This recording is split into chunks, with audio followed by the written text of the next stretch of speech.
तो हेलो दोस्तों, चलिए आज क्लास 9 के साइंस एनसीईआरटी के कुछ क्वेश्चन देखते हैं। चैप्टर का नाम है हमारे आसपास के पदार्थ। तो चलिए पहला क्वेश्चन देखते हैं। इस विश्व में प्रत्येक वस्तु जिस सामग्री से बनी है उसे वैज्ञानिकों ने क्या नाम दिया है? तो उसे वैज्ञानिकों ने पदार्थ नाम दिया है। ठीक है, चलिए नेक्स्ट क्वेश्चन देखते हैं।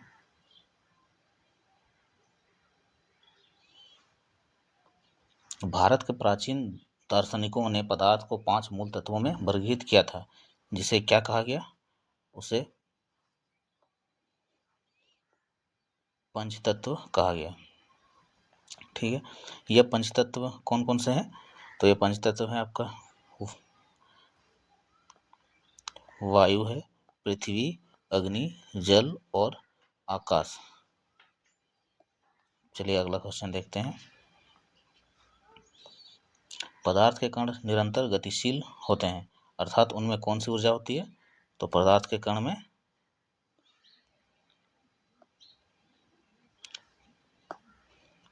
में गतिज ऊर्जा होती है।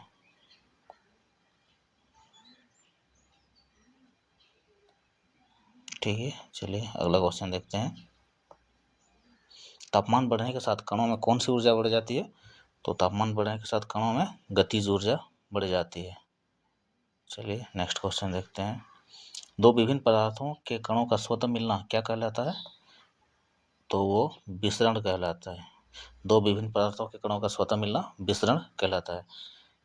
अगला क्वेश्चन देखते हैं। गर्म करने पर विसरण की दर क्या होती है? तो विसरण की दर तेज हो जाती है। बर्फ का गलनांक बिंदु क्या है? तो बर्फ का गलनांक बिंदु है 273.16 केल्विन या 0 डिग्री सेल्सियस होता है बर्फ का गलनांक। इतना डिग्री में 0 डिग्री में गल जाएगा बर्फ। ठीक है, अगला क्वेश्चन।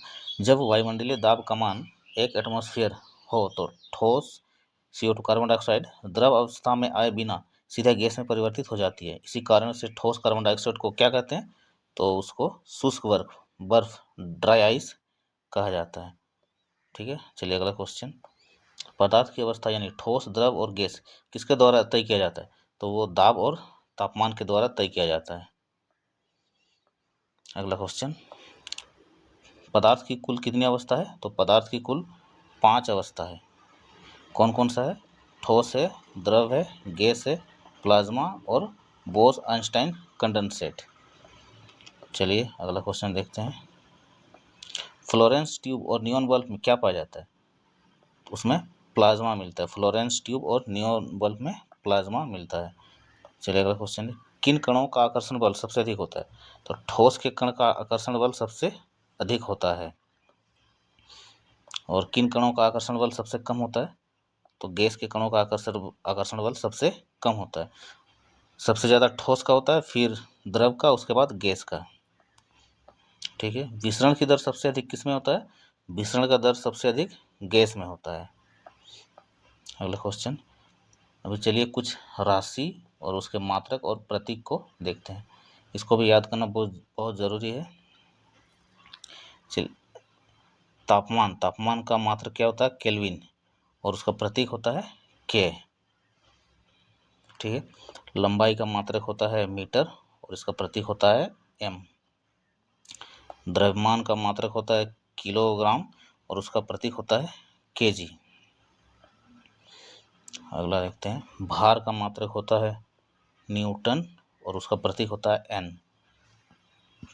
आयतन का मात्रक होता है घन मीटर और उसका प्रतीक होता है मीटर क्यूब होता है। ठीक है, घनत्व का मात्रक होता है किलोग्राम प्रति घन मीटर और उसका प्रतीक होता है केजी पर मीटर क्यूब, ये माइनस में होगा। ठीक है, केजी पर मीटर क्यूब। अगला क्वेश्चन है।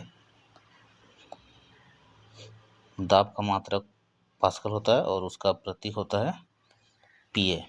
ठीक है, किलोग्राम प्रति घन मीटर का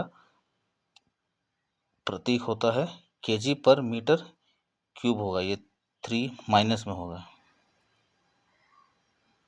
ठीक है, चलिए अगला क्वेश्चन देखते हैं। जब किसी तापमान को सेल्सियस से केल्विन में बदलना होगा तो उसमें 273 जोड़ना होगा। सेल्सियस से केल्विन में बदलना होगा तो उसमें 273 जोड़ना होगा। और जब किसी तापमान को केल्विन से सेल्सियस में बदलना होगा तो उसमें 273 घटाना होगा। 273 उसमें से घटाना होगा। ठीक है, तो चलिए एक दो क्वेश्चन देखते हैं। निम्नलिखित तापमानों को सेल्सियस इकाई में परिवर्तित कीजिए। तो चलिए अभी इसको सेल्सियस में परिवर्तन करना है। केल्विन में है तो इसमें क्या करेंगे, 273 घटाएंगे तो ये आपका हो जाएगा 87 डिग्री सेल्सियस हो जाएगा। और इसमें भी 573 में से 273 घटाएंगे तो ये आपका हो जाएगा 300 डिग्री सेल्सियस। चलिए अगला क्वेश्चन देखते हैं। और यहाँ पे केल्विन में परिवर्तन करना है। ये सेल्सियस में है, इसको केल्विन में परिवर्तित करना है। ठीक है, तो देखिए ये केल्विन में परिवर्तन करने के लिए क्या करना पड़ेगा, इसमें 273 जोड़ना पड़ेगा। 273 इसमें जोड़ेंगे तो ये आपका हो जाएगा 298 हो जाएगा केल्विन। ठीक है, इसमें भी जोड़ेंगे 273 तो ये आपका हो जाएगा 646 केल्विन हो जाएगा। तो आज का क्वेश्चन ख़त्म हो गया। चलिए